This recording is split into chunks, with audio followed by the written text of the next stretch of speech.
सबको नमस्ते और thank you again for joining me today.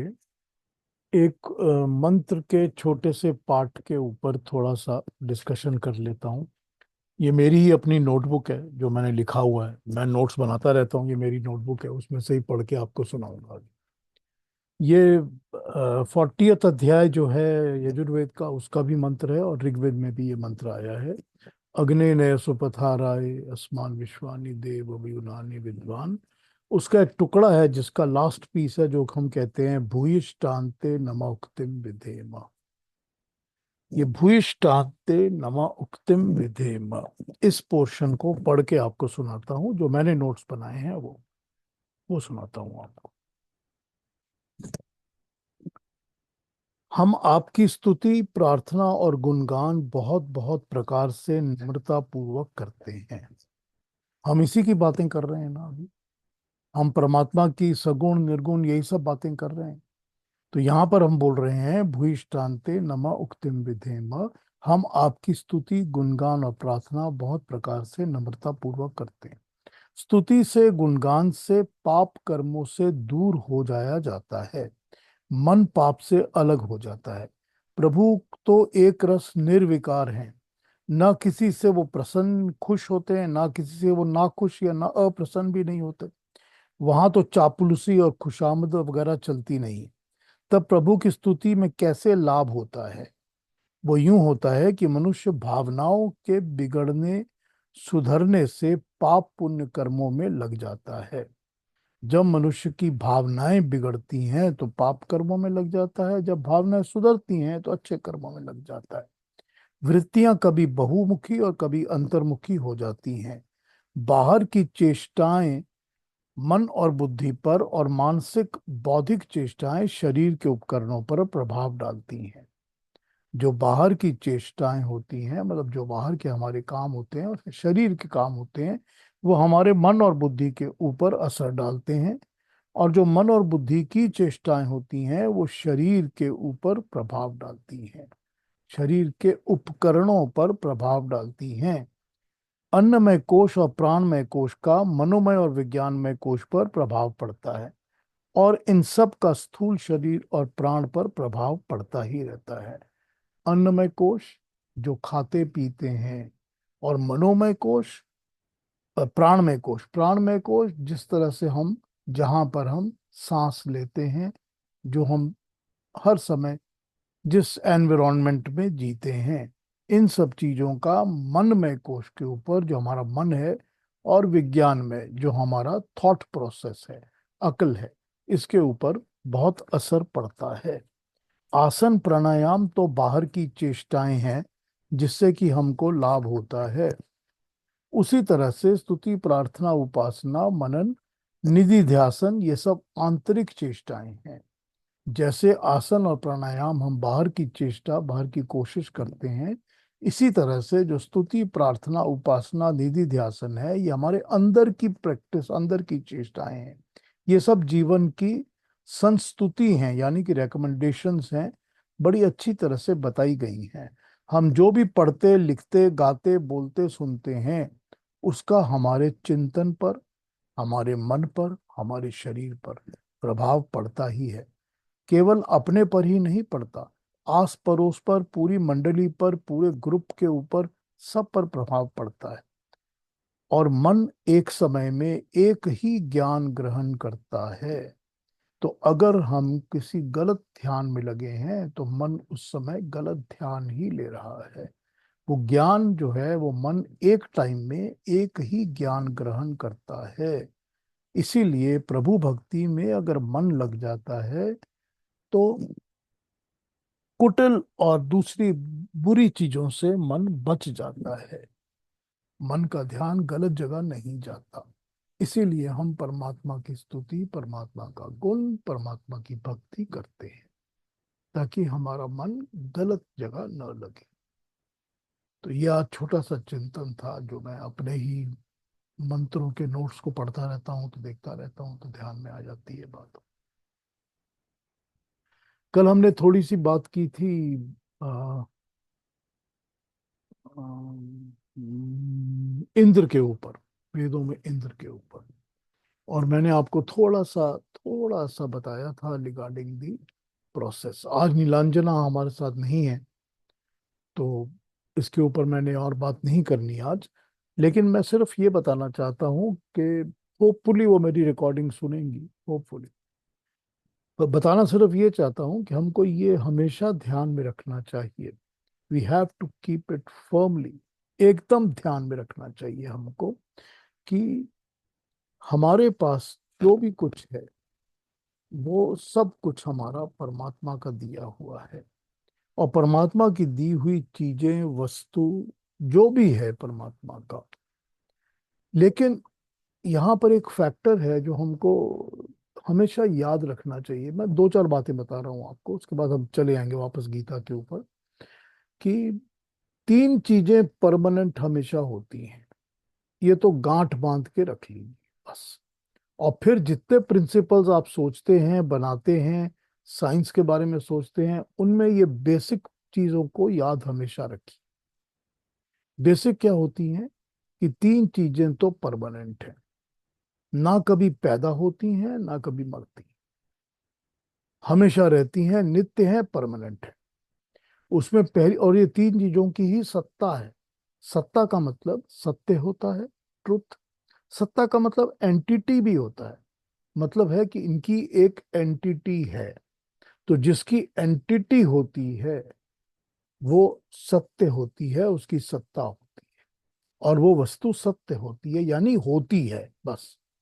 जो होती है। तो उसको हम कहते हैं कि इट इज देयर, तो उसमें सत्ता के प्रभाव आ जाता है, एंटिटी का प्रभाव आता है।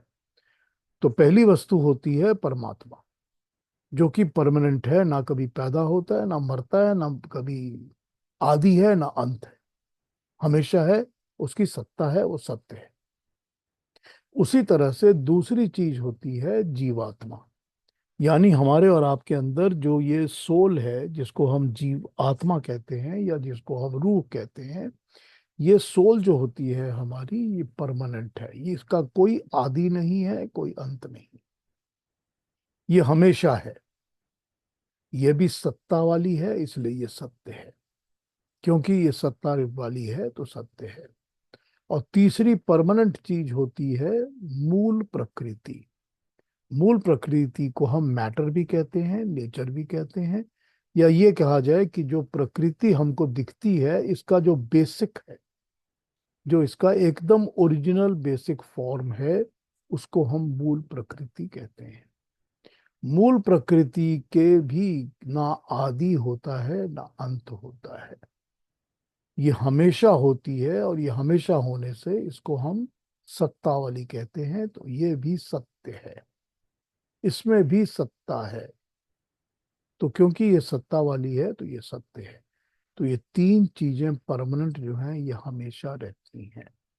बेसिक्स याद रखिए।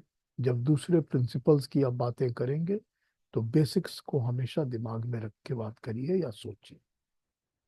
अगली बात, तीनों का आपस में कोई इंटरफियरेंस नहीं होती। अब मैं वो समझा देता हूं आपको। तीनों की आपस में कोई इंटरफियरेंस नहीं होती। मतलब ये है कि कितनी जीवात्माएं हैं, कितनी जीवात्माएं नहीं हैं, इसमें परमात्मा की इंटरफियरेंस नहीं होती। जीवात्माओं की मूल प्रकृति में कोई इंटरफियरेंस नहीं होती। मूल प्रकृति की जीवात्माओं में या परमात्मा में कोई इंटरफियरेंस नहीं होती। लेकिन फिर आप कहेंगे कि सब कुछ बनता भी उससे है, चलता भी उससे। हाँ, ये ठीक है कि परमात्मा मूल प्रकृति को यूज करता है क्रिएशन बनाने के लिए। परमात्मा मूल प्रकृति को यूज करता है क्रिएशन बनाने के लिए। और वो क्रिएशन बनाता है ताकि जीवात्माएं जन्म लेकर सुख दुख कर्मों का फल भोग सके। ये है कनेक्शन। लेकिन ये कंट्रोल नहीं है परमात्मा के पास कि अगर कहीं पर प्रिज्यूम करिए कि 1 लाख जीवात्माएं हैं, तो परमात्मा उसको हाफ कर दे या डबल कर दे। परमात्मा नहीं कर सकते। जीवात्माएं परमानेंट हैं, जो है वो हमेशा है। हाँ, जन्म लेंगी या नहीं लेंगी ये दूसरी बात है, क्योंकि उनके जो कर्म फल है उसके ऊपर डिपेंड करता है ना। तो जन्म लेंगी या नहीं लेंगी ये तो अलग बात है। लेकिन जीवात्माएं परमानेंट हैं और हमेशा रहती हैं। इसी तरह मूल प्रकृति भी परमानेंट है और हमेशा रहती है। तो मूल प्रकृति क्या है?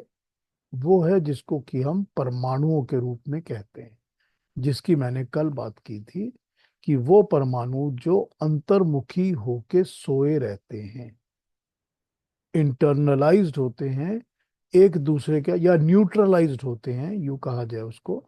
वो एक दूसरे से रिएक्ट नहीं करते, उनके अंदर वो तीनों शक्तियां होती हैं, सत्व रजस और तमस की, लेकिन वो इंटरेक्शन नहीं करती, सोई रहती हैं। तो वो जब सोई रहती हैं तो मूल प्रकृति वही होती है। अब आप अगर इसको इस तरह सोचें कि एक डार्क बहुत बड़ा एटमॉस्फेयर, डार्क स्पेस ले लें, उस डार्क स्पेस में जितने भी छोटे छोटे छोटे छोटे छोटे छोटे कण होंगे, वो मूल प्रकृति होगी, वो उसी तरह रहती है। उस स्टेज में जो कण होते हैं मूल प्रकृति के, उनको हम सलिल कहते हैं। सलिल, सलिल हम उनको ही कहते हैं। सलिल का मतलब होता है जो फ्लो कर सकता है, लेकिन जो इंडिविजुअल होता है, एक एक, मतलब ये है कि ना तो वो मट्टी की तरह उसको हम जोड़ सकते हैं, और ना ही वो रेत की तरह दिखता है, अकड़ता भी नहीं है, फ्लो भी करता है। तो कहीं कभी कभी हम सलिल को पानी भी कह लेते हैं, क्योंकि पानी भी सलिल की तरह ही होता है। पर सलिल उसको कहते हैं जो उन कणों में जो परमाणु होते हैं वो हर जगह होते हैं, दे आर एवरीवेयर।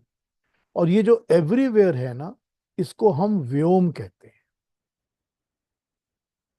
ये जो कॉन्सेप्ट है ना, स्पेस का कॉन्सेप्ट, ये स्पेस का पूरा कॉन्सेप्ट, स्पेस का कॉन्सेप्ट ही यही है कि उसको हम व्योम कहते हैं। व्योम, व्योम का मतलब होता है वो पूरी की पूरी स्पेस जिसमें क्रिएशन बन सकती है या बनी है। वो पूरी स्पेस जिसमें क्रिएशन बन सकती है या बनी है, उसको हम व्योम कहते हैं।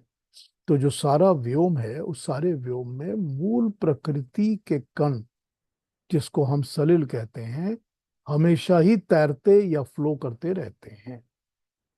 अब उस कौन से स्पेसिफिक एरिया के ऊपर परमात्मा तेज डाल के क्रिएशन शुरू करेगा, ये परमात्मा की इच्छा के ऊपर है कि कौन से एक, वो पूरे के पूरे व्योम में तो करता नहीं है, वो एक स्पेसिफिक एरिया में ही क्रिएशन शुरू करता है। और जहां वो क्रिएशन शुरू करता है, वो क्रिएशन बनने की और बनने की और बिगड़ने की और पालन होने की एक ही प्रक्रिया चलती है हर जगह। ऐसा हो ही नहीं सकता कि उसका अलग अलग रूल या अलग अलग सिस्टम। वो परमात्मा के बनाए नियम हैं, उनको हम रित कहते हैं। उन रितों के हिसाब से ही सारा काम चलता है। और ये हमें मालूम है, अब हमें ये मालूम है कि हमारा जो यूनिवर्स है, ये हमारे यूनिवर्स की तरह 400 से 450 यूनिवर्स तो साइंटिस्टों ने और ढूंढ लिए हैं, जो कि कितने कितने लाख लाइट ईयर्स हमसे दूर हैं। वो लाइट ईयर्स की कैलकुलेशन करना शुरू करते हैं तो हमारा दिमाग खराब हो जाता है। इतनी इतनी दूर हैं, कभी आपको उसकी कैलकुलेशन भी बताऊंगा पढ़ के। इतनी दूर हैं हमसे। और वो इतनी दूर अगर वो हमसे हैं, तो आप ये सोच लीजिए कि वो व्योम कितना बड़ा है।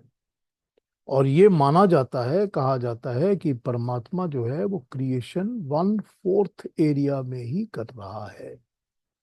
मतलब 3/4 एरिया, 75% खाली ही पड़ा है। क्रिएशन जो बन रही है वो सिर्फ एक चौथाई में ही बन रही है, 25%। ये 25% एरिया में ही इतने सारे यूनिवर्सेस हैं, जो कि इतने इतने लाखों लाइट ईयर्स हमसे दूर हैं। ये परमात्मा की जो क्रिएशन है, इसको हम, उस एरिया को हम व्योम कहते हैं। जहां बनी है, जहां नहीं बनी है, वो भी, उनका नाम व्योम है। या यूं कहा जाए कि जैसे इंग्लिश में स्पेस कहा जाता है, तो हम स्पेस यूज कर सकते हैं वर्ड, या एथीरियल कह सकते हैं, मगर अल्टीमेटली वो व्योम है, तो व्योम ही समझना चाहिए। तो ये थोड़ी सी बात मैंने आपसे की आज, चर्चा क्रिएशन के बारे में। बहुत इंटरेस्टिंग होती है, लेकिन करते रहना चाहिए ताकि हमको बेसिक्स का पता रहे। हम जब इधर उधर से दूसरी चीजें पढ़ते सुनते हैं ना, तो बेसिक को हमेशा अप्लाई कर लीजिए। तो फिर जो पढ़ने सुनने वाली चीजें हैं वो क्लैरिफाई होकर क्लीन हो जाती हैं। तो कल हमने 6 और 7 श्लोक को किया था गीता के 12वें चैप्टर के। और हमने देखा था कि भगवान कृष्ण हमको अगले लेवल पर लेके जा रहे हैं भक्ति की। वो हमको भक्त बना रहे हैं, और भक्त बनाने के साथ साथ वो हमको ये बता रहे हैं कि तुझे भक्त कैसे बनना है, कि तू क्या कर ताकि तुम भक्त बन सको। अब उन्होंने इसके पहले हमको ये बता दिया है कि ये जो मेरी विभूतियां हैं सारी, जो उन्होंने 10th चैप्टर में बताई हैं अपनी सारी, ये सारे इस सृष्टि में, क्रिएशन में, सब जगह तुमको मेरी विभूति दिखेगी। उसी तरह से उन्होंने 11th चैप्टर में तो अपना विराट रूप देख के बता दिया कि ये देखो, ये मेरा रूप है, तुम इसको देखो।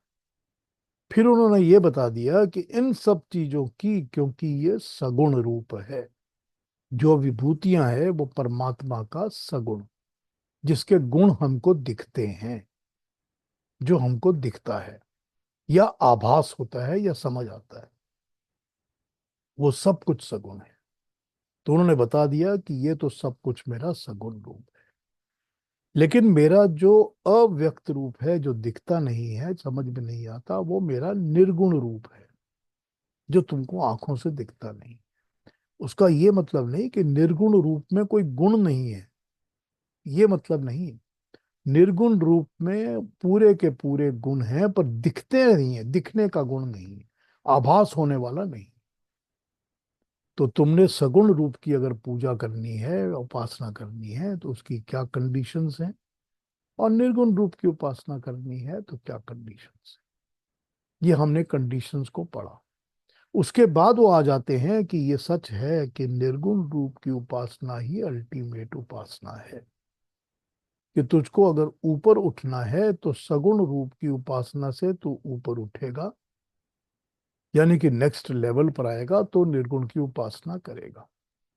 और निर्गुण की उपासना ही तुझे अल्टीमेट तेरा गोल होना चाहिए एज भक्त। भक्त के हिसाब से तेरा यही गोल होना चाहिए। तो ये हमने देखा कल तक। अब हम इसके आगे बढ़ते हैं, और आज हम 12वें चैप्टर का 8 और 9 श्लोक पढ़ लेते हैं, और उसके बाद इस पर आगे चिंतन करना शुरू करते हैं। तो अरुणा जी हमको 8 और 9 पढ़ दीजिए। मय्येव मन आधत्स्व मयि बुद्धिं निवेशय निवसिष्यसि मय्येव अत ऊर्ध्वं न संशयः। अथ चित्तं समाधातुं न शक्नोषि मयि स्थिरम् अभ्यासयोगेन ततो मामिच्छाप्तुं धनंजय। वाह, थैंक यू वेरी मच। बड़े इंपॉर्टेंट प्रिंसिपल्स यहाँ पर फिर बता रहे हैं भगवान कृष्ण। धनंजय यानी कि अर्जुन, अर्जुन को वो कह रहे हैं, तू अपना मन मुझ में रखकर, अपनी बुद्धि को मेरे अंदर प्रविष्ट करके, उसके बाद तू मुझ में ही निवास करेगा, इसमें संदेह नहीं है। तू मुझ में ही निवास करेगा, ठीक। और हे धनंजय, अगर तू अपने चित्त को मुझ में स्थिर तौर पर रख देने में अपने आप को समर्थ पाता है, तो तू अभ्यास योग के द्वारा मुझ तक पहुंचने का यत्न कर। अब प्रिंसिपल्स क्या हैं? प्रिंसिपल्स तो मैं बाकी ट्रांसलेशंस को पढ़ता हूं अभी। प्रिंसिपल्स तो ये हैं कि पहली बात तो ये है कि तू मुझ में ही निवास करेगा।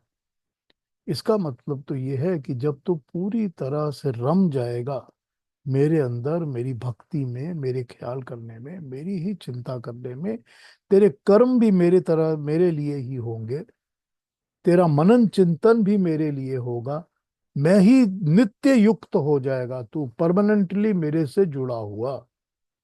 तो जब तू परमानेंटली मेरे से जुड़ जाएगा और तेरा ध्यान, इंद्रियां जो है वो संसार की बाकी सब चीजों से हट जाएंगी, और तेरा सब कुछ अर्पण मेरे लिए ही होगा, तो तू मुझ में निवास करेगा। तो तुमको यूं लगेगा जैसे कि मेरा घर, मेरा बसेरा, ये संसार, ये दुनिया, मैं परमात्मा की गोद में ही बैठा हूं। मैं उस ऊपर वाले के ही गोद में बैठा हुआ हूं, क्योंकि ये सब तो उसी का बनाया हुआ है ना।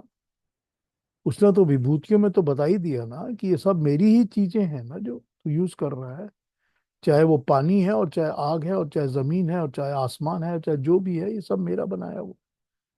मैं ही तो हूं ना, जो ये मेरी विभूतियां ही तो हैं। तो तू जब सब कुछ मेरे में अर्पण करेगा, तो जो तू इस तरह फॉलो करेगा जो मैं तुझको बता रहा हूँ भक्त बनने का, तो तू मुझ में ही निवास करेगा। हम तो सब वैसे परमात्मा में ही निवास कर रहे होते हैं, लेकिन इसका हमको आभास नहीं होता। हम इसको फील नहीं करते।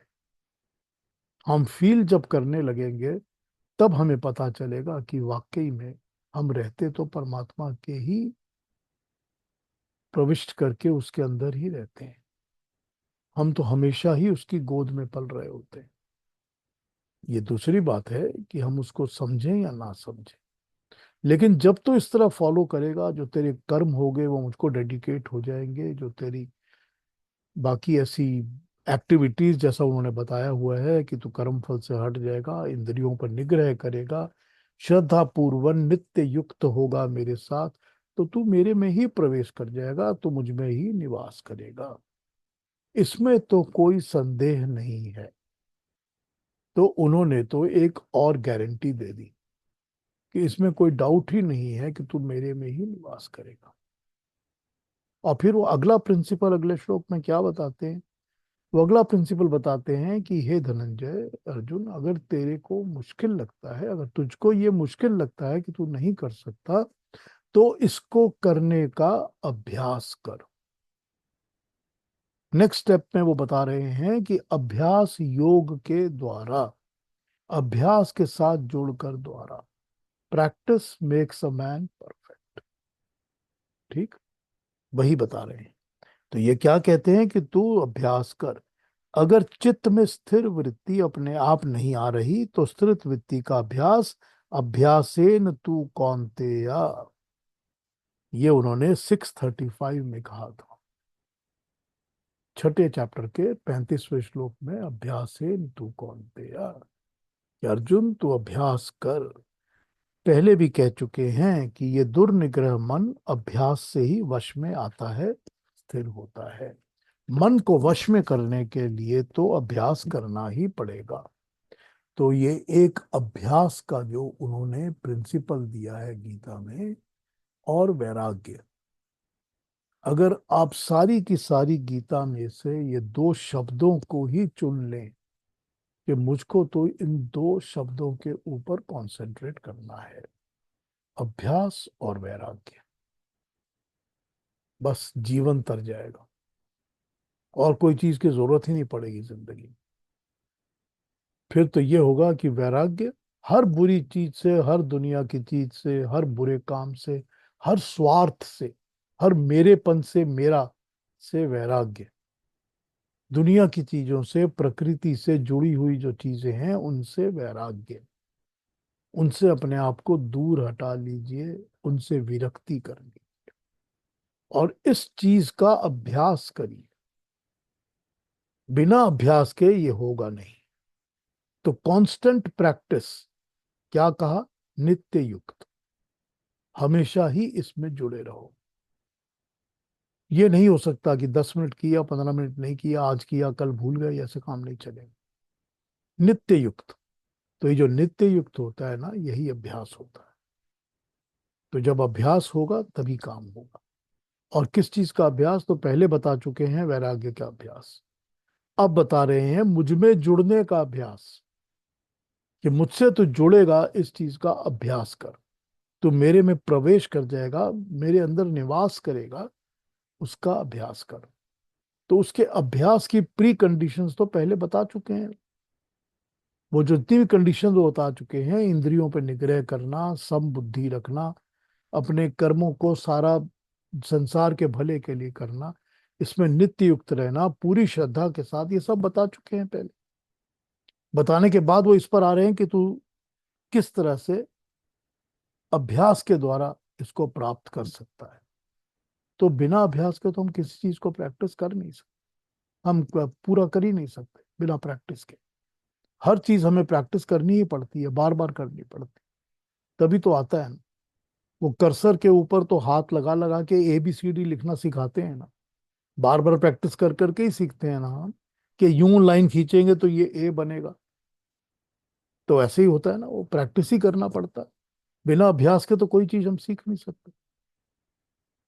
तो हमें तो अभ्यास करना ही पड़ेगा, वो प्रैक्टिस ही अभ्यास है। आइए बाकी ट्रांसलेशंस पढ़ता हूँ, फिर और बात करता हूँ इसके ऊपर।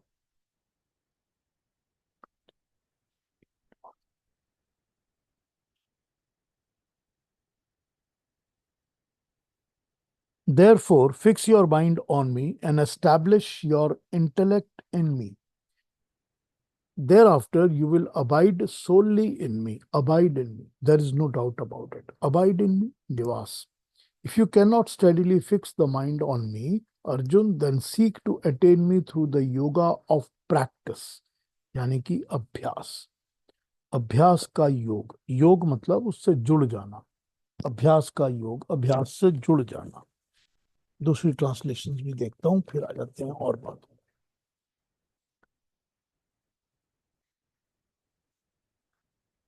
तू मेरे चरित्र तथा दिनचर्या के अनुकरण में मन लगा और अंधा अनुकरण ना करके मेरे चरित्र, मेरे वचनों को समझने में अपनी बुद्धि को लगा।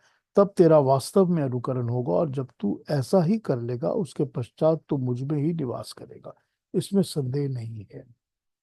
तो यहाँ पर मन तो है ही, बुद्धि की भी जरूरत है, कि बुद्धि के द्वारा तू मेरे से जुड़। हे धनंजय, यदि मेरा अनुकरण करने में तुम मेरे चरित्र में अपने मन को स्थिर रूप में एकाग्र नहीं कर सकते, तो मेरे चरित्र के एक एक अंग को धीरे धीरे अभ्यास करके मेरे तरफ पहुंचने का यत्न करो।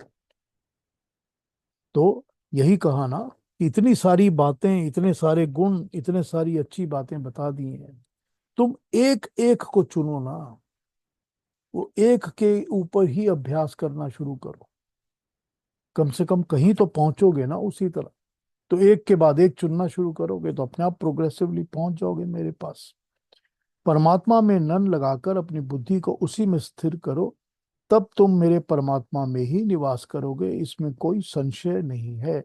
यदि चित्त को मुझ परमात्मा में स्थित करने में सामर्थ्य नहीं है तो अर्जुन, अभ्यास योग के द्वारा तुम मुझको प्राप्त करो। अभ्यास योग, अभ्यास के साथ जुड़ जाना। अब कोई भी काम हम सृष्टि में, इस दुनिया में कर नहीं सकते बिना अभ्यास के। अभ्यास, प्रैक्टिस, या कहा जाए रिपीटिटिवली प्रैक्टिस करना, बार बार बार बार प्रैक्टिस करना। तो ये तो वही है कि हम करते रहेंगे तब हमको होगा ही। तो जैसी बाकी दुनिया की चीजें हम बार बार करके ही सीखते हैं, प्रैक्टिस कर करके, प्रैक्टिकल कर करके सीखते हैं, तो ये भक्ति भी जो है परमात्मा की, ये भी हमको प्रैक्टिकल प्रैक्टिस करके ही सीखनी होगी। तभी हम सीख पाएंगे और तभी ये हमारे अंदर बैठेगी। जब ये हमारे अंदर बैठेगी तो फिर तो उसकी गारंटी हमारे सामने है ना, कि तुम मुझ में ही निवास करे। तो वो जो अंदर से उनके वो जागेगी हमारे अंदर, इंसान के, मनुष्य के अंदर, कि मैं तो परमात्मा की ही गोद में बैठा हूँ, मैं तो उसमें ही निवास कर रहा हूँ। मेरा तो एक एक प्राण, ये जो सांस आ रही है जा रही है, तो परमात्मा ही दे रहा है ना। वही तो मेरे सांस को संचालित कर रहा है, कंट्रोल कर रहा है। तो जब आभास आने लगेगा, प्रैक्टिस करने लगेंगे, तो उस परमात्मा की भक्ति की प्रैक्टिस होगी। उस प्रैक्टिस से ही पता चलेगा कि मैं परमात्मा में ही निवास कर रहा हूँ। और होगा क्या, इसकी तो गारंटी उन्होंने दे दी कि इसमें कोई संदेह है ही नहीं। अनडाउटेडली दिस विल हैपन, ये तो बता देते हैं हमारे को। तो हमने 8 और 9 को देखा, अब 10 और 11 को भी पढ़ लेते हैं। आइए, तो अरुणा जी 10 और 11 भी पढ़ दीजिए हमारे। आसो, हाँ, अभ्यासेऽप्यसमर्थोऽसि मत्कर्म परमो भव मदर्थमपि कर्माणि कुर्वन् सिद्धिमवाप्स्यसि अथैतदप्यशक्तोऽसि कर्तुं मद्योगमाश्रितः सर्वकर्मफलत्यागन् ततः कुरु यतात्मवान्। Thank you so much. Number 10 में वो कह रहे हैं, अगर तू अभ्यास द्वारा भी मेरे चित्त को मुझ में स्थिर तौर पर केंद्रित करने में अपने आप को असमर्थ पाता है, तब तू कर्म मात्र को मुझे अर्पण कर दे। जो कर्म कर रहा है वो तू मेरे लिए ही कर। मेरी सेवा को अपना परम लक्ष्य बना ले। मेरे लिए कर्म करता हुआ भी तू सिद्धि को प्राप्त हो जाएगा। अगर तू ये भी करने में अपने आप को असमर्थ पाता है तो मेरे साथ जुड़ जा। मेरा नाम लेकर यत्न पूर्वक आत्मा के बल धारण करके सब कर्मों के फलों का त्याग कर दे। अब देखिए कितने मल्टीपल ऑप्शंस वो यहाँ बता रहे हैं कि तेरे को अगर अभ्यास करने में मुश्किल होती है तो क्या कर ताकि तू मुझ तक पहुंच सके। तो पहला, अगर तुझको अभ्यास करने में असमर्थता होती है तो मत कर्म परमः, मेरे ही कर्म में परायण लगा हुआ हो जा। मदर्म मदर मदर्थम मदर्थम मद अर्थम, मेरे लिए ही, मेरे अर्थ में, मेरे लिए ही कर्माणि, कर्मों को करता हुआ अव्याप्स्यसि, प्राप्त करेगा। और फिर अगले में बता रहे हैं कि अगर तू इसमें भी असमर्थ है तो मद्योगम, मद योगम, मुझसे जुड़ जा। मद योग, योग मतलब जुड़ना। मुझसे जुड़ जा, मेरे आश्रित सब कर्म फलों का त्याग कर दे। यतात्मावान, स्वयं को वश में करने वाला जितेंद्रिय बनकर ये तू मेरे लिए ही सब कुछ त्याग कर दे। दूसरी ट्रांसलेशंस देखते हैं।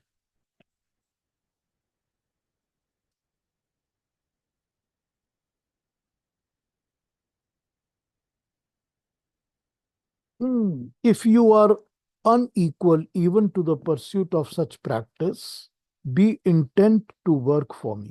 You shall attain perfect in form of my realization even by performing actions for my sake.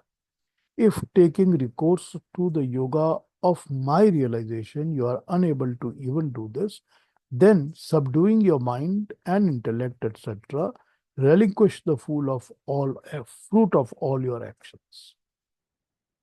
Very interesting translation.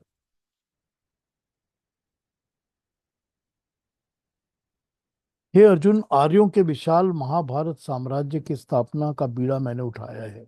यदि तू मेरे चरित्र के एक देश के अनुकरण के अभ्यास में भी समर्थ है तो मेरे लक्ष्य की पूर्ति में पूरा बल लगा दे। मेरे इस महान विश्व कल्याणकारी संकल्प की पूर्ति के लिए यथाशक्ति कर्म करता करता तू भी सिद्धि तक पहुंच जाएगा। और अर्जुन, मैं संसार को व्यक्ति पूजा सिखाने नहीं आया। जो मेरे योग में आस्था रखते हैं, मुझे नेता या गुरु मानते हैं, वे महाभारत साम्राज्य की स्थापना रूप पुण्य यज्ञ में किस किस प्रकार सहयोग देंगे ये मैंने बता दिया है। यदि तू सब कुछ करके भी नहीं कर पाता तो व्यक्तिगत रूप से जो भी लाभकारी लोक परोपकारी का कर्म तुझे रचे उस सर्व कर्म फल त्याग पूर्वक करेगा, क्योंकि अंतोतगतवा सबका ध्येय तो यही है। सो आत्म संयम पूर्वक यही कर। समझाता हूं आपको क्या कह रहे हैं, वो समझाता हूं अभी आपको। यदि योग के अभ्यास में भी असमर्थ है तो मेरे ही कर्म करने वाला बन जा। अपने सब कर्मों को मेरे में अर्पण कर दे, तू मुझे प्राप्त हो जाएगा। और यदि ऐसा करने में भी तू असमर्थ है तो फिर मन को दृढ़ करके मेरे में, परमात्मा में आश्रित होकर अपने सब कर्मों के फलों को त्याग भाव से परमात्मा के लिए त्याग करके ही कर। यहाँ तीन स्थितियों का वर्णन है। एक है अपनी बुद्धि को परमात्मा में स्थिर करके व्यवहार करना। अभिप्राय यह है कि प्रत्येक कार्य को बुद्धि से विचार करके करना। इस विषय में पहले भी गीता ने 249 में कहा है कि बुद्धि से दूर किए हुए या बुद्धि के बिना किए हुए कर्म बहुत ही नीच और हीन होते हैं। तो तू बुद्धि से कर्म कर। यदि ये संभव ना हो, अर्थात बुद्धि से कर्म ना कर सके कर्म योग, तो निष्काम भाव से कर, यानी कि कर्म को अपने हित अहित का विचार छोड़कर कर्म कर। तो एक तो हो गया बुद्धि। तो बुद्धि कौन सी है? वो उन्होंने सेकंड चैप्टर में बताया है, निश्चयात्मक बुद्धि, फोकस्ड इंटेलेक्ट। वो फोकस्ड इंटेलेक्ट कौन सा है? जो कि लगा हुआ है, फोकस किया हुआ है किस में? परमात्मा के निष्काम कर्म में, या परमात्मा के ऊपर ही सब कर्मों को उसके ऊपर अर्पण कर देना। नहीं होता तो नंबर दो क्या है? नंबर दो है कि निष्काम भाव से सब काम को करो, अपना भला बुरा छोड़ दो, छोड़ के सिर्फ कर्म को करो। और अगर ये भी कठिन कार्य है तो कर्म करते समय कुछ ना कुछ स्वार्थ तो आ ही जाता है। गीता का प्रवक्ता कहता है, तब तीसरी बात, तीसरी स्थिति भी है। मनुष्य कर्म करता हुआ अपने को सर्वथा परमात्मा के अधीन कर देता है। कर्म करे और फल की इच्छा भी करे, परंतु फल मिले तो प्रभु कृपा, और फल ना मिले तो प्रभु की इच्छा। बस यही मानना होगा। इन तीनों के कर्म योगियों को अंत में सद्गति मिलती है। तो यहाँ उन्होंने ये तीन बातें बताई हैं। एक तो ये कि तू कर्म कर और कर्म को मुझ में अर्पित कर दे, एक तो ये बताई। दूसरी उन्होंने कहा कि अगर तेरे को ये भी मुश्किल लग रहा है, अब उन्होंने कहाँ से शुरू की अपनी बात? शुरू की उन्होंने अपनी बात कि अगर तुझको अभ्यास करने में मुश्किल लग रहा है, कि इतनी जो बातें मैंने बताई हैं, ये बातों को करने में, इनका अभ्यास, इनकी प्रैक्टिस करने में कठिनाई, मुश्किल हो रही है, तो तू यूं कर कि कर्म जो करेगा ना, उस सारे कर्मों को मुझको अर्पण करना शुरू कर दे। कि जो भी मैं कर्म कर रहा हूं, मैं परमात्मा के लिए ही कर रहा हूं, बस। अगर ये भी तुझको मुश्किल लग रहा है तो फिर अपने कर्मों को निष्काम करना शुरू कर, स्वार्थ भाव को मिटा दे। मेरे लिए कुछ है ही नहीं, अच्छा है या बुरा है कुछ नहीं है मेरा, ये तो परमात्मा के लिए कर रहा हूं। फिर भी ये थॉट मुश्किल लग रहा है तो फलों के ऊपर से अपने मन को हटा दे, कर्म फल के ऊपर से अपने मन को हटा ले। ये भी हो सकता है कि कर्म करते समय कुछ तो अपना स्वार्थ आ ही जाता है, कि मुझको ये अपने लिए करना है। उस पर भी अगर अपने आप को हटा सकते हो तो पहले अल्टीमेटली तो अपने आप को उसके रिजल्ट, उसके फ्रूट या कर्म फल से अपने आप को पूरी तरह डिटैच कर लो। कि जो कर्म फल मिलेगा वो परमात्मा की इच्छा, जो नहीं मिलेगा परमात्मा की इच्छा। ये भी परमात्मा, वो भी परमात्मा। तो कर्म भी मैंने परमात्मा के लिए किए हैं और कर्म फल भी परमात्मा ही देगा। तो अगर अभ्यास करने में मुश्किल हो रहा है तो प्रैक्टिस करने के लिए तो यहाँ शुरू कर सकते हो ना। वही तो वो एक एक टुकड़ा दिखा रहे हैं तुमको कि इसको पकड़ लो, यहाँ इसको करना शुरू करो। ये भी मुश्किल लग रहा है तो इसको करना शुरू करो।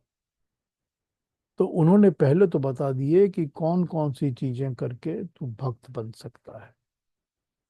फिर वो भक्त बनने के बाद उन्होंने बताया कि ये सब करने के लिए तो तुझे प्रैक्टिस करनी ही पड़ेगी, अभ्यास तो तुझे करना ही पड़ेगा।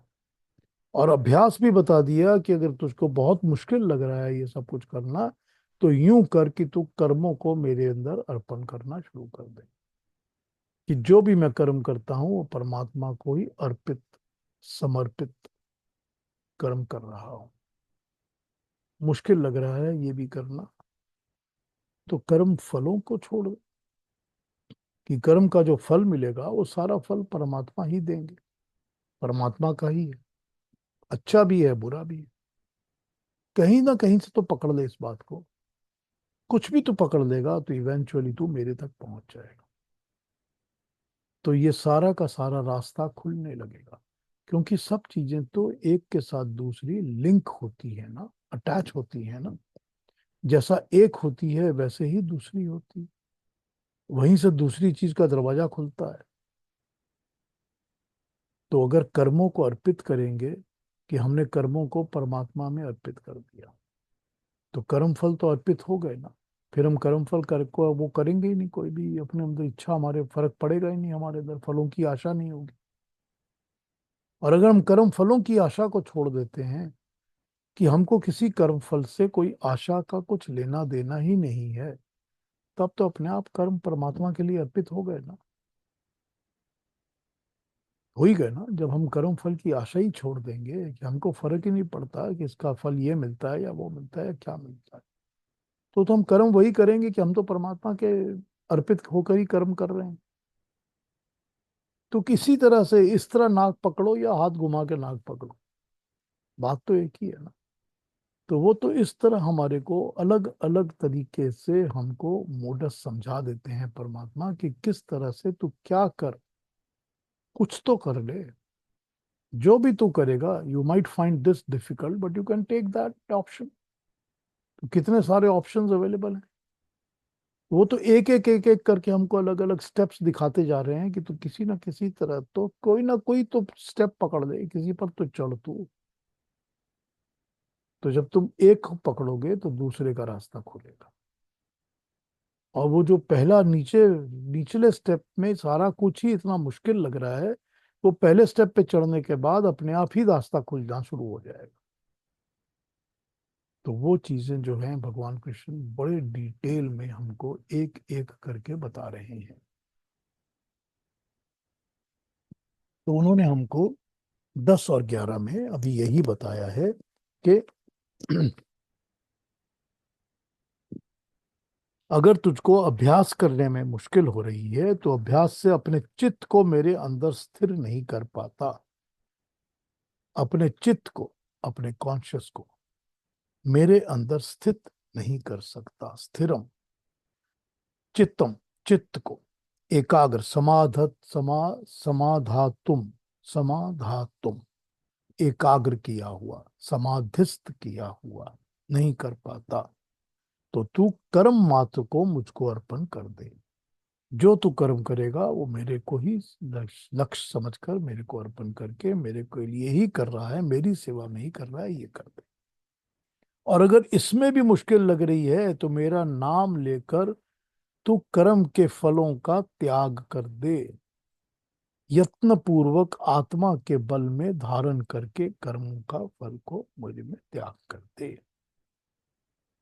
ये हमने अभी 9 और 10 में यही पढ़ा है कि तू मुझ में अर्पण कर दे।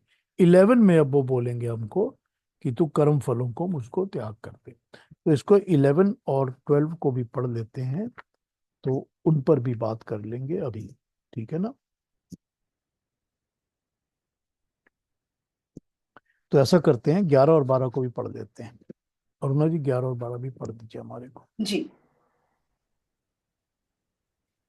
अथैतदप्यशक्तोऽसि कर्तुं मद्योगमाश्रितः सर्वकर्मफलत्यागं ततः कुरु यतात्मवान् श्रेयो हि ज्ञानमभ्यासाच्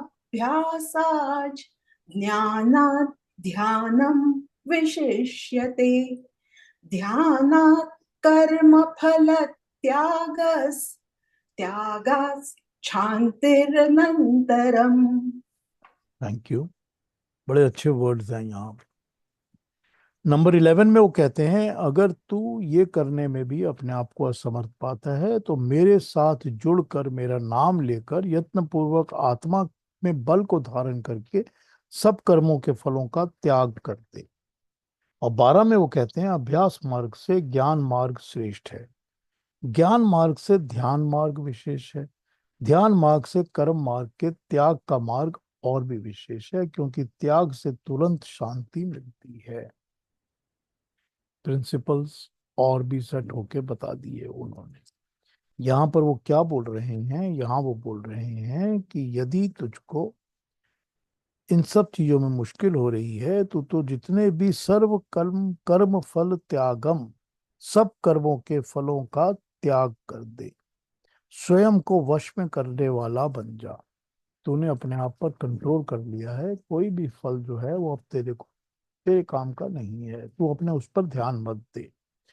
और श्रेष्ठ ये है कि ज्ञानम, ज्ञान मार्ग से अभ्यास मार्ग श्रेष्ठ है, अभ्यास मार्ग के ज्ञान मार्ग से ध्यान मार्ग का मार्ग ज्यादा श्रेष्ठ है, ज्ञान मार्ग से ध्यान मार्ग विशेष है, अभ्यास मार्ग से ज्ञान मार्ग विशेष है, और ध्यान मार्ग से कर्म के त्याग का मार्ग और भी विशेष है, क्योंकि त्याग करने से बहुत जल्दी शांति मिलती है।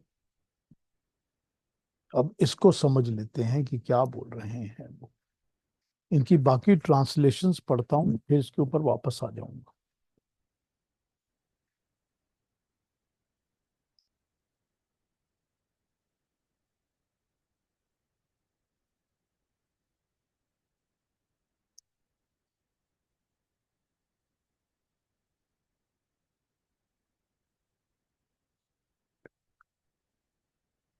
If taking recourse to the yoga of my realization, you are unable even to do this, then subduing your mind and intellect, relinquish the fruit of all actions.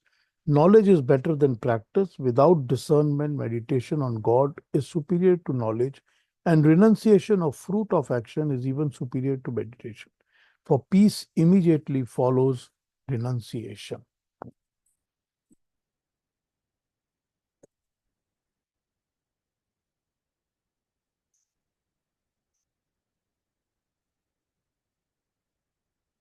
अभ्यास के स्थान पर, अभ्यास से ज्ञान का स्थान ऊंचा है, क्योंकि ज्ञान ना होने से अभ्यास किस बात का करोगे, और उससे अधिक हानि होती है लाभ होने की जगह। अगर तुम ज्ञान के बिना अभ्यास करते हो तो हानि ही होती है, लाभ नहीं होता।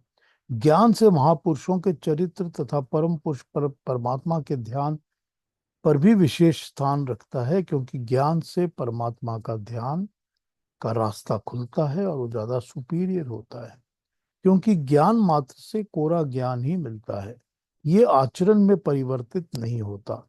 किंतु ध्यान से सब कर्म शुभ और शुभ कर्मों की चरम अवस्था तक सर्व कर्म फल त्याग की प्राप्ति होती है। जब कर्म फल की त्याग होती है तो इससे अनंतर सुख और शांति की प्राप्ति होती है।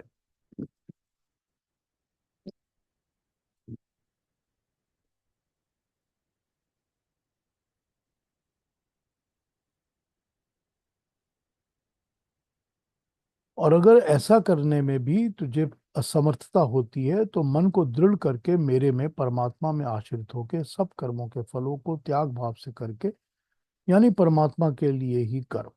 अभ्यास से ज्ञान यानी कि ज्ञान प्राप्त करना श्रेष्ठ है, ज्ञान से ज्ञान पर चिंतन और मनन या ध्यान श्रेष्ठ है, चिंतन से कर्म फलों का त्याग यानी कि निष्काम भाव से कर्म करना और भी श्रेष्ठ है। कर्म फल का त्याग करने पर और कर्म फल का त्याग करके कर्म करने पर परम शांति की प्राप्ति होती है। अर्जुन ने भगवान कृष्ण से पूछा था कि ये जो दो दो स्वरूप हैं अपनी योग शक्ति से दिखाए हैं, उनमें से चिंतन करने पर वो परमात्मा का प्रिय कौन सा होगा, अथवा जो व्यक्त रूप उसने दिखाया है उसके चिंतन से परमात्मा का वह अधिक प्रिय भक्त कैसे होगा। श्री कृष्ण कहते हैं कि परमात्मा का प्रिय तो किसी भी स्वरूप के चिंतन से नहीं हो सकता, उसके लिए तो अपने मन बुद्धि और जीवात्मा को एक विशेष प्रकार का बनाना होगा, तभी वो परमात्मा का प्रिय होगा। उपासना भक्ति पूजा का अर्थ किसी स्वरूप का चिंतन करना नहीं है, वरन परमात्मा के गुणों का चिंतन और उसके गुणों के चिंतन में अपने सब कुछ को वैसे ही लगा देना है। हमने बताया है कि उपासना का अर्थ क्या है। उपासना का अर्थ होता है समीप बैठना, परमात्मा के समीप बैठना, यही अर्थ होता है। किसी महापुरुष की संगत में रहकर उसके गुणों के ऊपर अपने मन को धारण कर लेना, ये उपासना होता है। भक्ति का अर्थ है परमात्मा पर श्रद्धा और विश्वास। श्रद्धा और विश्वास इस बात का होना चाहिए कि वो परमात्मा है, न्याय करता है। इस कारण यदि मनुष्य शुभ गुणों से युक्त हो तो वह उचित फल पाएगा। अगर मनुष्य शुभ गुण वाला होगा तो क्योंकि परमात्मा न्याय करता है वो अच्छे फल ही पाएगा। परमात्मा से अन्याय की आशा न रखना या परमात्मा से ये सोचना कि वो गलत करेंगे, ये श्रद्धा और भक्ति नहीं होती। या ये सोचना कि मैं चापलूसी करके परमात्मा को कुछ रिश्वत दे के काम करा लूंगा, तो ये उसकी भक्ति नहीं होती। पूजा का अर्थ होता है उसके गुणों को बार बार स्मरण करना, जिससे उसके श्रेष्ठ गुणों को हम ग्रहण कर सकें। परमात्मा के श्रेष्ठ गुण क्या हैं, ये भगवान कृष्ण बता चुके हैं। वो पहले ये बता चुके हैं कि स्वभाव, सबके साथ समभाव रखना, एक भाव रखना, न प्रसन्नता में पागल हो जाना और शोक, और न दुख में बहुत शोक करना, अच्छे बुरे सबके साथ समान रूप से न्याय करना, किसी से मोह और द्वेष नहीं करना, ये गुण परमात्मा के हैं।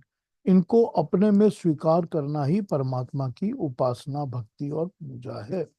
अतः श्री कृष्ण का आश्रय है कि कोई स्वरूप, चाहे परमात्मा का हो चाहे जो भी स्वरूप हो, चाहे वो योग बल से दिखाया गया हो या चाहे वो चिंतन हो, मगर सब चीजों से ऊपर है मन बुद्धि से जीवात्मा को श्रेष्ठ गुण वाला बनना। उसी से परमात्मा का प्रिय बन सकता है। इन गुणों को प्राप्त करने के लिए उन्होंने बताया है कि परमात्मा के गुणों का चिंतन और उसके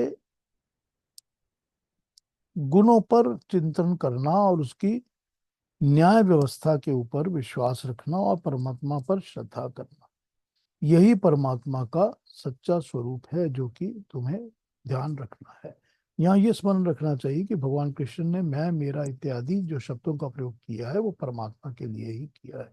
भगवान श्री कृष्ण गीता के प्रवचन को योग युक्त होकर योगावस्था में प्राणियों को बता रहे हैं। एक फिर और दूसरे नोट्स पे आता हूँ, फिर इसको और फिर पढ़ता हूँ।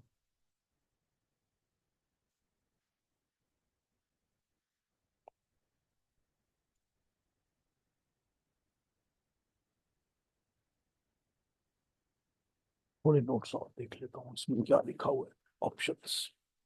तो हमने क्या देखा? हमने देखा तू मेरे साथ जुड़कर कर्मों का त्याग कर कर आत्मबल को धारण करके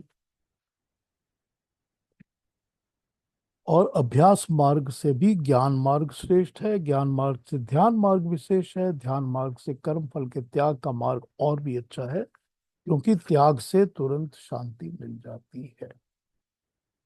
इसके ऊपर हम थोड़े से नोट्स पढ़ लेते हैं जो दूसरों ने लिखे हैं, वो पढ़ देता हूँ आपको, फिर आपको एक बार फिर से इसको समझा देता हूँ। श्री बाल गंगाधर तिलक ने गीता को कर्म योग पर घटाया है। उनका कहना है कि कर्म योग की दृष्टि से ये श्लोक अत्यंत महत्व के हैं। इन श्लोकों में ज्ञान योग से भक्ति योग को सहल सरल कहा गया है, और ये भी कहा है कि अगर भक्ति योग में भी मन नहीं टिकता तो मनुष्य अभ्यास से भी भगवान में मन को स्थिर तौर पर नहीं बैठा पाता, तब कर्म फल का त्याग कर दे। कर्म फल त्यागम कुरु, कर्म करो और दूसरा कोई रास्ता ही नहीं रह जाता। श्री तिलक की बात है कि तुम यहाँ इतनी बात और समझ लेनी चाहिए कि गीता किसी एक मार्ग का पोषक नहीं है। गीता में सब मार्गों का निर्देश है। जो जिस योग्य होगा वो उसी मार्ग को अपनाएगा।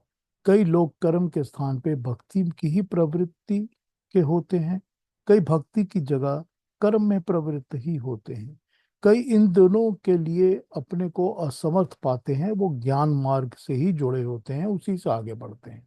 गीता प्रवृत्ति भेद से ध्यान साधन भेद का मार्ग दिखलाती है, प्रवृत्ति भेद से साधन भेद का मार्ग दिखलाती है, सबको एक ही साधन एक ही मार्ग नहीं दिखलाती। इतना ठीक है कि कर्म भक्ति ज्ञान इन सब का लक्ष्य भले ही कुछ भी हो, साधन ये तीनों ही कर्म साधन ही तीनों ही क्यों ना अलग अलग हो, ये तीनों का अंतिम परिणाम कर्म फल त्याग, कर्म के फल को छोड़ देना ही है।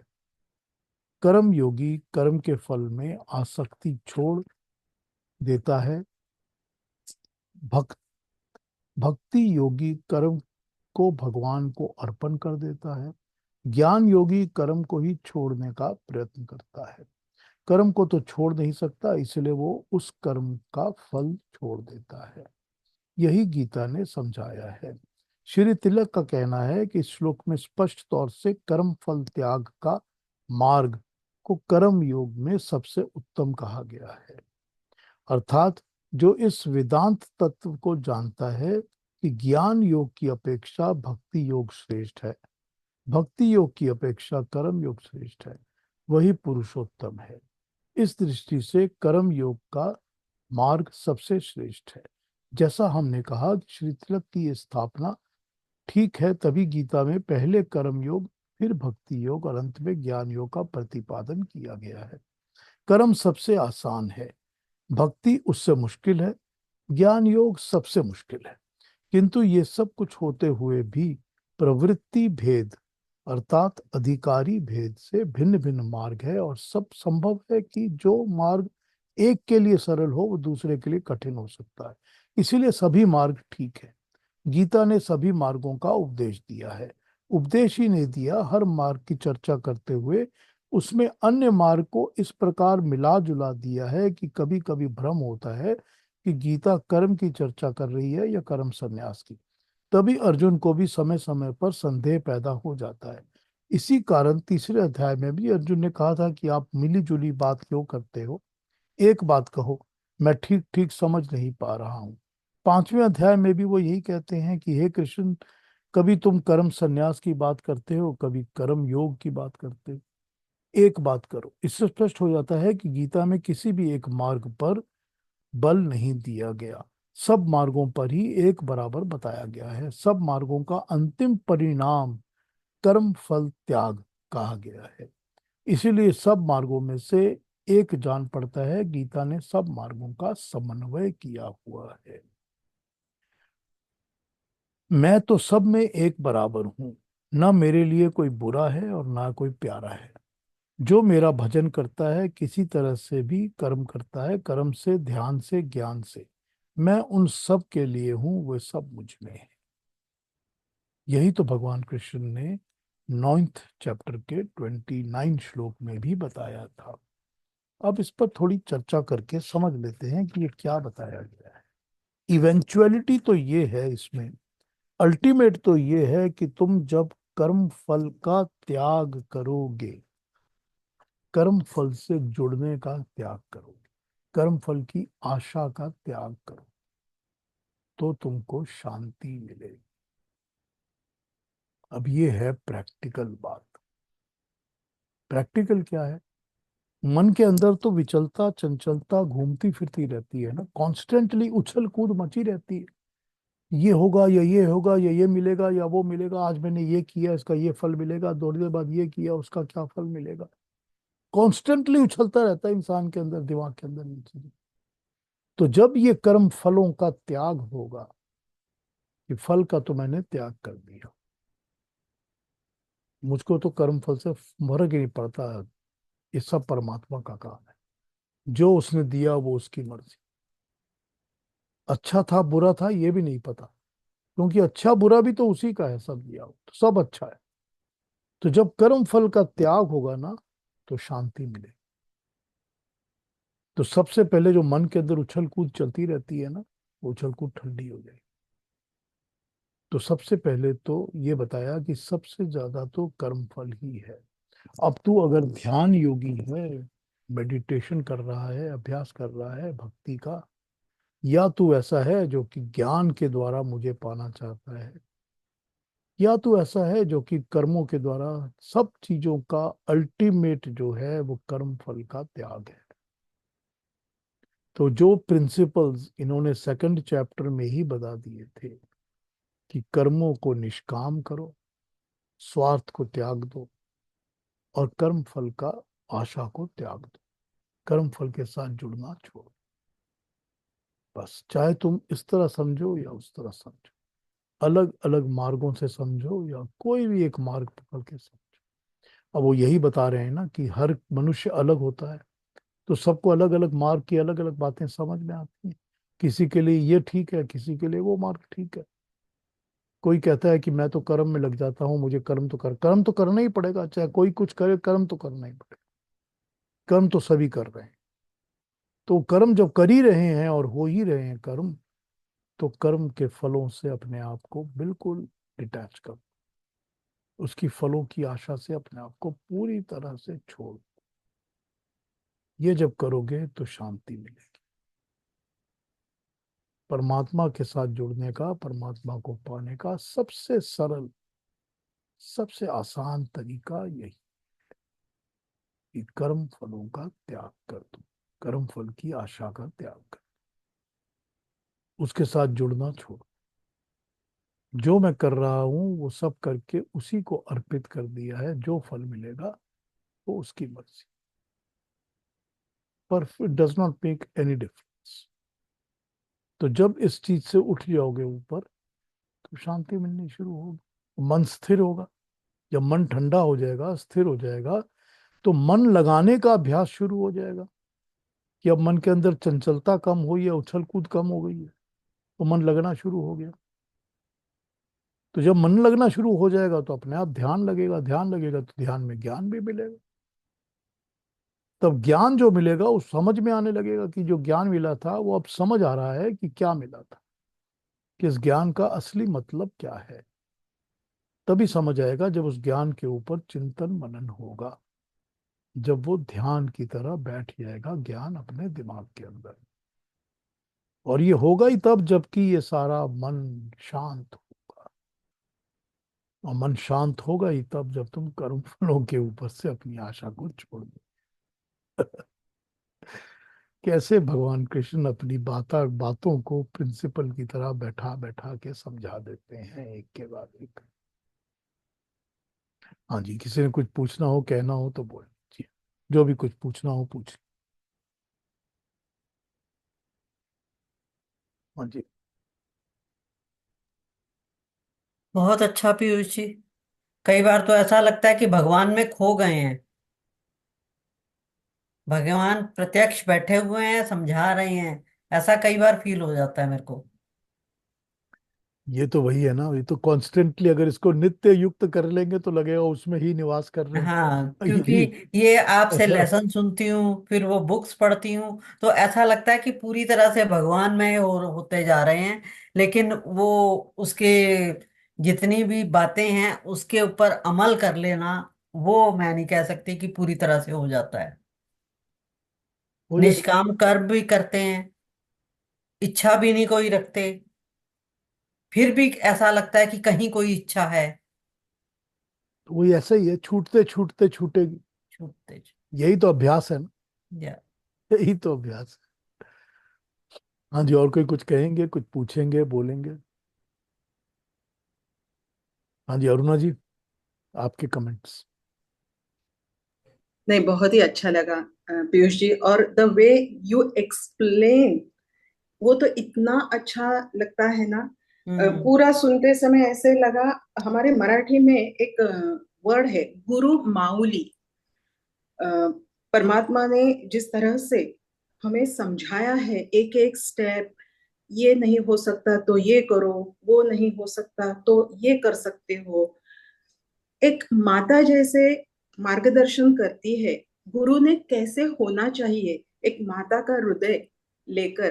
तो गुरु माऊली, ये शब्द मुझे बार बार याद आ रहा था, और फिर समझ में आया कि भगवान श्री कृष्ण को जगत गुरु क्यों कहते हैं।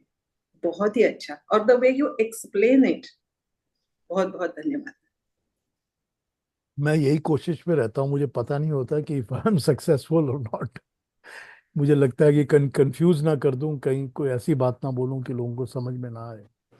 उसी में मेरे को ये रहता है। ऐसा ही है पीयूष जी, जो बहुत ज्यादा ज्ञानी होते हैं वो मे भी ऐसा सोच सकते हैं।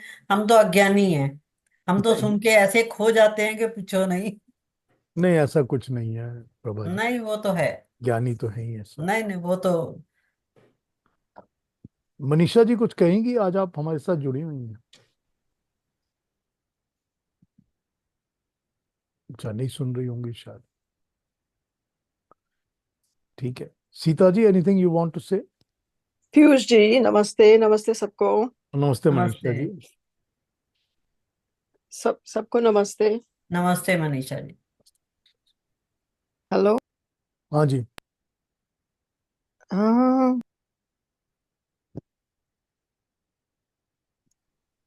ऑफ ऑन हो रही है मनीषा जी।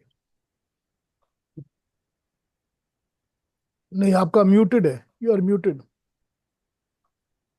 अब ठीक है। हाँ जी, बोलिए। मैं बड़ी दिलचस्पी से सुन रही हूँ जो आप समझा रहे हैं कि ऑल रोड्स लीड टू रोम, जैसे कहते हैं। कितने प्रकार से हम ईश्वर को प्राप्त कर सकते हैं। It's just up to us. हमें कुछ ना कुछ तो लेना चाहिए और करना चाहिए और शुरू करना चाहिए। Very very nice. वो तो गारंटी देते हैं ना, वो तो गारंटी दे रहे हैं कि तुम शुरू तो करो, कुछ तो पकड़ लो। फिर वो वही बात है कि all roads will lead to Rome, don't worry about it. नहीं तो जीवन बिल्कुल व्यर्थ हो जाता है।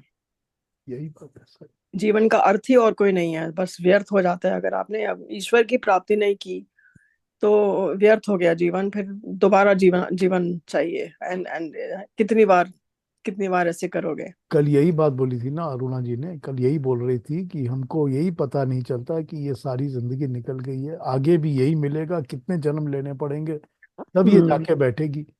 बस ये जब तक ये लक्ष्य दिमाग में बना लेंगे और पर्पस, वो कल आवेश वर्ड यूज किया गया था इसमें, चार्ज, वो एक चार्ज हमारे आत्मा में बैठ जाना चाहिए कि मुझको तो यही एक पर्पस है। चाहे परमात्मा जैसा मर्जी जहां मर्जी जन्म देगा, पर्पस यही है बस। तो अपने आप रास्ता खुल जाएगा। एक एक लाइफ मिशन बन जाता है। बिल्कुल, इसको पूरी मिशन, पूरी प्राप्ति मिशन करनी हैज टू है। Be, has yes. To be mission. कितनी बातें बीच में आती हैं। कितने आपके रिश्ते, आपके आपके अम, जीवन के रोज के काम बीच में आते हैं। इतना कुछ बीच में आता है कि बिल्कुल धुंधला जाता है। आपका पर्पस एकदम धुंधला जाता है। We have completely lost track of where we are meant to be going. इसलिए तो फोकस जरूरी है ना, इसलिए तो नित्य युक्त होना है ना, कि always you should be attach to the same purpose, always. Exactly. तो बस ठीक तभी मिलेगा। बहुत धन्यवाद। Sita ji, you are going to say something. No, I was just going to echo what you people had been discussing. Um, करेंगे हम करेंगे हम we will implement this philosophy. Yes, I understand this concept. I understand this philosophy. We will implement it. We will implement it. कहाँ तक चलेगा? We don't know how much time is left. So ये जो कर्म फल जिसके बारे में आप बात कर रहे थे, if you are able to implement that one philosophy, then all the rest are taken care of. I mean, that's how I look at it. Like, I mean, you do your duty, fine. That's the minimum expectation from a human being if you're a good human being. And then don't expect results is where the difficulty begins. So we all do our duty. The difficulty is not expecting the results of it and taking responsibility or the credit for whatever you do is when the problem starts. So वो जब stop करना है, it's a Herculean effort, but a Herculean effort, and the moment you're able to do it, everything else falls in place.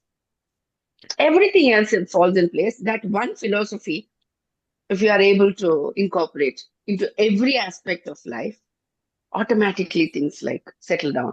Like I said, we will do it in old age. Okay, there's still time. Philosophy is not meant for old age. It is meant for every day since the time you take birth. Yes. So हम कितना समझ पाए इस philosophy को, I don't know. But by the time you tend to understand the concept itself, most of your life is lost. अब implementation की बात हुई, so at least don't expect the results. That stage, if you're able to reach, probably, कहते हैं ना वो, like if you're able to see maintain a balance between the good and the bad, this is achieved. This is achieved. That's what I'm beginning to understand. I don't say I understand. I'm beginning to understand. Yes. अब I देखिए, echo. अब Yeah. देखिए हम लोग ये कह रहे हैं कि कर्म फल का त्याग करना, यानी कि कर्म के फलों की आशा का त्याग करना, कितना डिफिकल्ट हमको लगता है, हम अपनी लाइफ में उसको कर नहीं पाते। और भगवान कृष्ण श्लोक में कह रहे हैं कि सबसे आसान तो वो है, तू पहले वो करना शुरू कर, तेरे को शांति मिल जाएगी। वो तो कहते हैं कि सबसे आसान वही है, तू वही शुरू कर दे, चल। और कुछ तेरे से नहीं होता तो मत कर, पर तू कर्म फल की आशा का त्याग कर दे। Mm, So now he mm. says it is the simplest thing to do, and that is what is going to give you the peace. Most difficult for us, yes. And what we find is very difficult to do. तो हमको simple steps भी मुश्किल लगते हैं क्योंकि हम उनके ऊपर कभी चिंतन ही नहीं करते. We have never gone towards that. Mm. We have never gone Mm. towards that philosophy. That's why we find it difficult. But once Because our own perception, yeah. we start practicing it, it Mm. is like one after the other. You have to catch it at some end or the other. You have to grab. Mm. True. Then you will be able to get more and more out of it. That is what. Then you realize also that God is not anywhere. कहीं और ऊपर बैठे नहीं है, यहीं पर है. So when you're able to implement it, that is where God exists. I mean, God resides, I would say. Existence of हमारा है. So he resides where you realize that karma's results you don't expect. And you continue to do your karma because you're a human being. You're a born human being. Yes. Very correct. Thank you so much. That was, Thank you. like I said, you have to tell, I have to tell myself every day. Like you said, आज करेंगे, कल नहीं करेंगे, day after tomorrow, okay, I'm busy today. नहीं चलेगा. You have to do it like you're breathing. You have to do it every single day. Tell yourself every single day if this has to be implemented. That's my realization at this age. So had we realized it much earlier, probably the process would have begun way before, yes. That is why Thank you so that's much. why I always say that Gita should be taught to students in school. Correct. School में ही Gita Correct. पढ़ाई जानी चाहिए. तभी मैं जी. हमेशा कहता हूँ मैं कि गीता स्कूल में पढ़ाई जानी चाहिए. Like I said, when I joined your class and a little earlier on, I started reading the interpretation from two, three different people. So when I came to this, it's beginning to make sense. When you correlate them, it begins to make sense. Yeah. That's So I was also reading that. Yes. Thank you so much for the insights. Thank you जी. आज पता है अंजू. संगत का भी हाँ मनीषा. संगत का भी बहुत महत्व होता है हमारे जीवन में. हम किस तरह के साथी बनाते हैं, किस तरह की संगत में उठते बैठते हैं, उससे भी बड़ा फर्क पड़ता है. Because that guides you get that motivation. अगर आपकी संगत आप सही हो तो you get that motivation to go into tackling this, कि हमारा एम ये है जीवन का. और आपके साथ अगर आप वो उस प्रकार की संगत हो जो कि उसमें बिलीव करती है और जो कि उतना ही चाहती है जितना आप चाहते हो, then it becomes a very enjoyable experience. Very true. संगत का बहुत फर्क पड़ता है. You have to have the company atmosphere. At least you have to avoid the negative and the ones that pull you down. Absolutely. बहुत जरूरी है वो, बहुत जरूरी. Absolutely. बहुत जरूरी. अंजू जी कुछ कहेंगी? आज आप जुड़ी हुई हैं हमारे साथ. Anju ji, do you want to make a comment? नमस्कार सबको. नमस्ते अंजू जी. नमस्ते जी. बहुत अच्छा लगा. मैंने थोड़ा सा सुना है बट बहुत अच्छा लगा. ठीक है, थैंक यू. बीच बीच में सुनती रहती हूँ वीडियोस बट कनेक्शन नहीं हो पाता. नहीं बट बहुत अच्छा लगता है सुन के. Very good, very good. या थैंक यू वेरी मच. ठीक है, तो फिर अगले सैटरडे ज्वाइन करिए. अगले सैटरडे हम नंबर 13 श्लोक से शुरू कर लेंगे. हमने 12 तक कर लिया आज. इस चैप्टर में टोटल 20 श्लोक्स ही हैं इस चैप्टर में. छोटा सा ही चैप्टर है. तो मेरे ख्याल से अगले हफ्ते या उसके अगले हफ्ते खत्म हो जाएगा ये. तो फिर भी कोई क्वेश्चंस आपके दिमाग में उठते हो जो कि आज बात हुई है हमारी इन सब के ऊपर, या डाउट्स हो तो मुझसे पूछ लीजिए. और रिकॉर्डिंग तो हमेशा ही अवेलेबल होती है, तो कभी भी रिकॉर्डिंग सुन लिया करिए तो ठीक रहता है, अच्छा रहता है. पीयूष जी. हाँ इंदिरा जी. हाँ जी. कर्म फल का त्याग कैसे शुरू होता है? कि जब कोई भी चीज की एक्सपेक्टेशंस होती है ना, कि मैंने कोई काम किया है मुझको ये फल मिलेगा, वो एक्सपेक्टेशंस को छोड़ दीजिए. अच्छा. एक्सपेक्टेशंस को छोड़ दीजिए कि हमको फर्क नहीं पड़ता कि मुझको ये मिल रहा है या वो मिल रहा है, क्योंकि जो मिलना है वो परमात्मा की मर्जी से मिलना है. बराबर. तो ये जब आप एक्सपेक्टेशंस को छोड़ना शुरू करेंगे तो कर्म फल का त्याग शुरू होगा. इसको हाँ जी। प्रैक्टिस करना शुरू करेंगे तो एक एक एक एक करके आस्ते आस्ते हो। Hmm. It has to be जैसा कि सीता जी ने कहा, it has to be started now and it has to be done every day, every moment. Right. जो भी कर्म फल करें उसके फल का त्याग करें।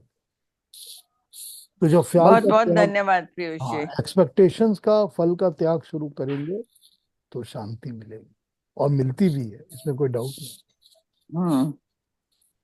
ये तो मोह माया में फंस जाते तो नहीं होता है। हाँ, तब तो प्रॉब्लम्स रहती है ना, हाँ। हर किस्म की प्रॉब्लम। ठीक है, फिर अगले सैटरडे मिलते हैं। नमस्ते। सबको नमस्ते। नमस्ते, सबको प्रणाम। नमस्ते सबको सबको। नमस्ते। नमस्ते एवरीवन। थैंक यू, नमस्ते। थैंक धन्यवाद। You very